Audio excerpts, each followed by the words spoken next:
暖かに揺らぐランプの明かり。男はじっと考えている。ありがとう。男の中にあるはずもない言葉があふれた。きょとんとした少年の顔が一生分と思える笑顔に変わる。凍えるような部屋の片隅で彼らは今同じ体温を感じていた。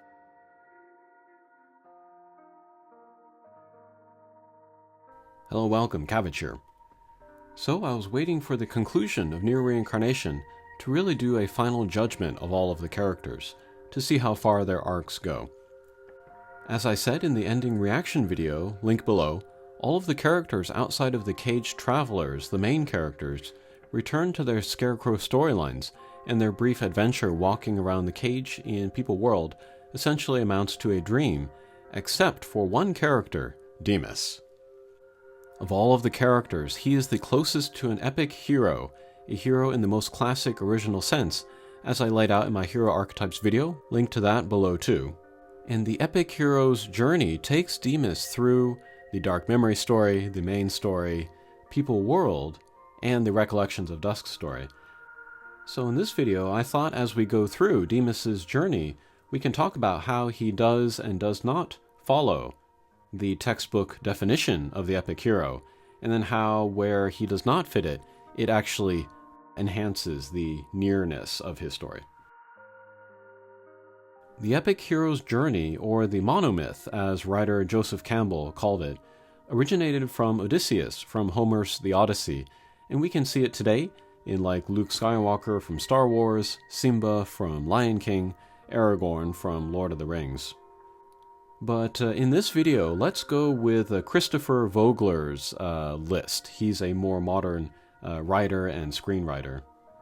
And we can see that by following the steps that People World, in addition to all of the other story types, will work in Dimos' journey. The epic hero classically has certain traits like courage, loyalty, resourcefulness, and moral strength. Dimos clearly demonstrates all of these. He is unflinching in battle. He is loyal to his companion Leon. He shows resourcefulness in the various side stories, and Dimos sticks to what he believes is right, which is helping Leon achieve his peaceful vision for the world. 二度と帰れぬ故郷を眺め、おのおのが決意を口にする。少年は王族として国を巡り、戦争を終戦へ導きたいと。男はこの身が滅ぶまで少年を守り続けると。Another classic trait is that the epic hero is from the upper class, a noble or a knight or even royalty like Aragorn or Simba. This is where Dimos diverges from the classic definition. He is less than a commoner or a peasant. He is not even human. He is an expendable clockwork soldier that is created simply to fight. その一瞬の所作の間に放たれた弾丸が敵兵の頭蓋を貫く。その神がかった制度は人間のそれではない。彼の正体は王国が戦争に投入するために開発した命を持たない兵士、機械兵だ。This makes Dimos a more modern type of hero, arguably more pitiable, and it provides one additional contrast to Leon, who is royalty. Another big difference is in how Dimos' story wraps up, but we'll get to that at the end, of course.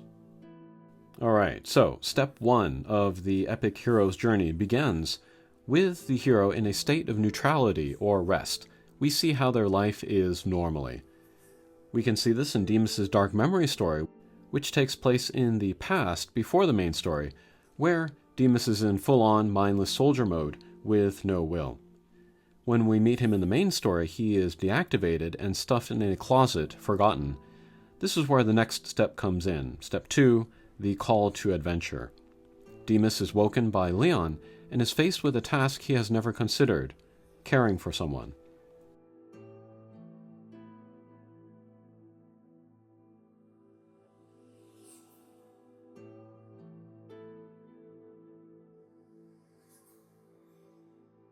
少年はぐったりとして起き上がる気力もないようだった。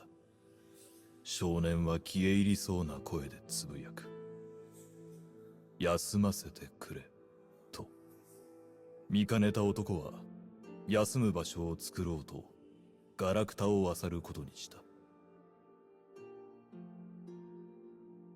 Going along with this, he embarks on his journey to unknown lands and making decisions rather than taking orders. Then there is step 3, which is a minor step, but that is the initial resistance to the call to adventure. This could be interpreted as when Dimos is presented with the kill order from the king, and Dimos is struggling with it. 王は下びた笑みを浮かべながら機械兵に命を下す。男の体が硬直する。支配者である王に逆らえない。そうプログラムされていた。男は震えながら銃を構える。銃を向けられた少年の瞳はまっすぐに男に向けられた。男は命令に抗えず、引き金を引く指に力が入る。追い詰められた男は自身の運動神経回路を遮断した。指が引き金からほどけ、少年の前でひざまずく。彼を守るため、男は初めて己の意志で王の命令に背いた。And by accepting that, Dimos would be embracing his natural state, but he resists it, and so Dimos goes out of his comfort zone, essentially accepting the call to adventure. 王の怒号で機械兵が集結する。反逆者を八つ裂きにせよと。男は少年の手を取り、王城から逃げ出そうとする。それは男が初めて持った自らの意志だった。Step 4 is interesting here. This is meeting the mentor. The mentor here is Leon, which is unusual since the mentors in most epic hero narratives are older or more powerful, like wizards or shamans or teachers. I said this very early on playing Nier Reincarnation, but Leon and Dimos reminded me of the relationship between John Connor and the Terminator in Terminator 2. While Arnold Schwarzenegger is certainly bigger and stronger and presents as older, the teen, John Connor, mentors him on things like emotions and morality and interpersonal relationships. Similarly, through his adventures with Leon, Dimos learns about his will, and he learns how to be human. Step 5 is crossing the threshold, or beginning the journey, and this has already begun when we meet the pair for the first time. Step 6 is meeting various challenges. They do that all the way through the end of the main story, where the confrontation with Gale occurs. This is open to interpretation. Some people could say that this is the ultimate challenge, but I'm going to extend it so that we can include People World. Step 7 is maybe the most important one. That is approaching the inmost cave. That's kind of the official name of it. What this means is where the epic hero faces their greatest challenge, their greatest fear. It could be a literal cave, like Luke Skywalker going down in the cave on Dagobah and confronting Darth Vader and his fear of becoming like him. Or it could be like Aragorn, going under the mountain to confront not only the king of the Oathbreakers, but also his own identity as the rightful king. I will interpret it as when Dimos falls in that opening People World movie, and then having Leon find him, and then getting shot by the possessed Griff. And then next is step 9. This is after confronting the biggest challenge. It is gaining the reward. And this is when Leon repairs Dimos with the found parts that he has.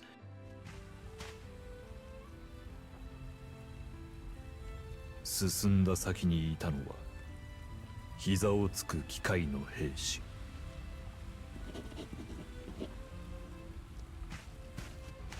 念願の従者との再会。しかし彼は負傷を抱えていた。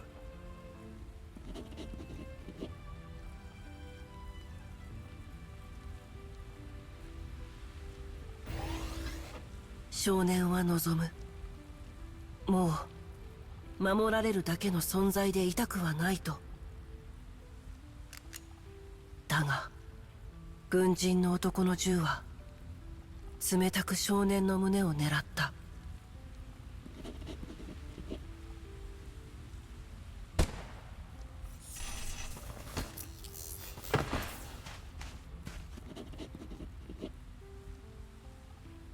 少年が失意の底に沈みかけた時、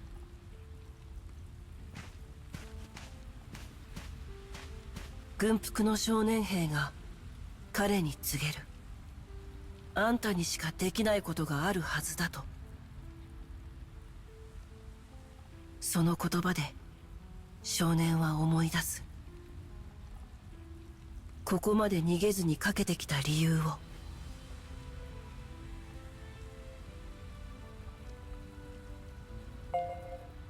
時間なら稼ぐ。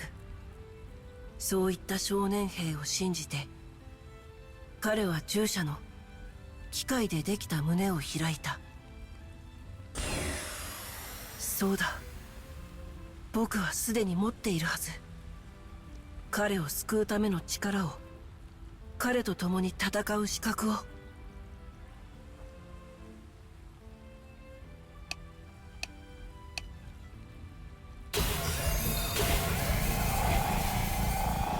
軍服の少年兵が先で時間を稼ぐ間、少年は機械兵の男を再起動させた。目覚めた機械兵の前にあったのは少年の安堵の笑顔。それを見た機械兵もまるで微笑むように口元を緩ませた。機械兵である彼がこんな表情を浮かべたのは初めてだ。そして少し戸惑うように、王子はいつも私を救ってくださると言った。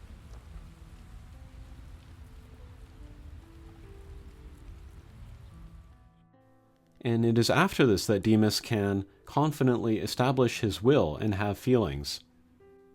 And then we come up on step 10, where after gaining the reward, the epic hero sets their sights on the road back with their reward, but there are still more challenges to face. This could be interpreted as like doing the music battle against the Mother of Sorrow, or battling the administrator at the very end of People World. And then there is step 11, which is the resurrection of the hero. And this is interesting because Dimos is literally resurrected in his Recollections of Dusk story. 女は自らを研究者と呼び、方々から廃棄された機械の部品を集めている。彼女が特に好むのは、大昔に滅んだとされる王国のもの。少年の擬態も、その王国で生産された部品をもとに作り上げたらしい。And then the resurrection, it's not only a resurrection, it's also kind of like a final test. And then the test that Dimos is faced with here, he is brought to life in a new body, in a new time, and he is presented a life of ease and status and peace and companionship. But for Dimos, that would not be truly returning home, as would meet his own definition. It might fit the definition of like the typical epic hero's journey, but not for Dimos himself. For Dimos, his home is not a place or a time, it is with Leon. And so in going to Leon's resting place, Dimos completes his epic hero's journey from his own point of view. And that's step 12, to return to a state of rest. だが決して生きる意味は見つけられない。なぜならそれはここにしか存在しないのだから。男は土の下に眠る自らの体に波長を合わせていく。そしてメモリの中に眠るデータをその中へと移していった。体から力が抜けていく。光が遠くなり、少年の体は力なく地面の上へと倒れた。壊れかけた機体を無理やり動かしているせいか、ひどく体が発熱しているのを感じる。しかしここには彼の主が共に埋められている。従者であった男が自ら仕えたいと思い守りたかった人だ。彼の探し続けた生きる意味、それは主である王子の傍らにいることだった。たとえ王子が命尽きたとしても。男の胸が安堵感に包まれる。機械に心などないはずなのに。それから彼はゆっくりと意識を失う。命を懸けて仕えた主の傍らで、春のまどろみの中で眠るように。そうして男はもう二度と目を覚まさなかった。 But what differs here is that with the typical epic hero arc, the character normally ascends to a higher position from when they started. Aragorn becomes king, Simba becomes king, Luke Skywalker becomes a Jedi. But Dimos rejects that higher position offered to him in order to return to his true home, and so there is kind of sacrifice and tragedy in his ending, when classically there is not. And that is how Dimos' conclusion achieves a Nier-like feel. And so yeah, looking back, no other character in Nier Reincarnation matches the epic hero arc beat for beat, and so Dimos is the single classic epic hero in the game. If you showed me all of the characters when the game was just launching, and you asked me which one I thought would be the epic hero, I never would have picked Dimos. But yeah, I always liked Dimos from the very beginning, because he's such a weird mix. He's a cowboy, but he's a robot, but he looks like a zombie, but he's got swagger, and he's a hunk on top of everything. I just thought he was so unique and offbeat and kind of meta, that I had no idea where his story was going to go. But when the realization dawned on me that he was the most classic hero of all, I was like, well played, Nier Reincarnation, well played. And now I love Dimos even more, if that were possible. Alright, that was my interpretation of Dimos, my character analysis for him. Thanks for watching, and we'll see you again. Take care.